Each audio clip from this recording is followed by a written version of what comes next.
राज विठ्ठलाला बदल्याने माणसाच्या जीवनातील दुःख नष्ट होतात. ही गोष्ट पूर्ण होते.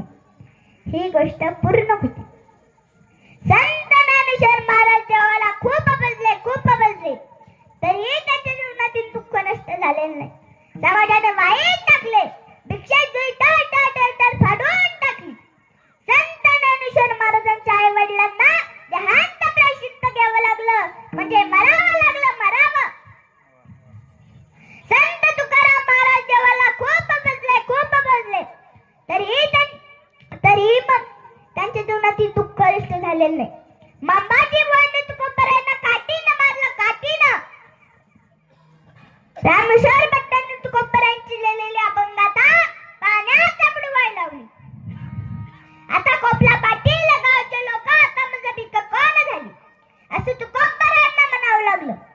पांडव देवाला खूप बजले तरीही पांडवांना 12 वर्षाचा वनवास, 1 वर्षाचा अज्ञातवास भोगावा.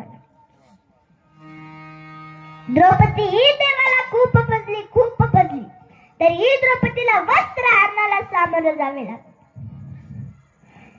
राजा हरिश्चंद्र देवाला खूप बजला तरी राजा हरिश्चंद्राला स्वतःसहित मुलाला आणि पत्नीला विकावं लागलं आणि काशीच्या घाटावर प्रेत जायचं बसवलं.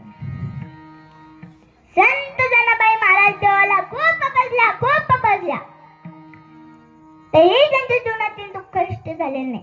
त्यांच्यावर चोरीचा आळा. मग जनाबाईला संवर्धनाची आज्ञा झाली. मग बाकी जनाबाईला म्हणावं लागलं, हे देवा, पुण्यवंत पाताळ लोकी नेला, दरिद्रीत भाग्यवंत केला,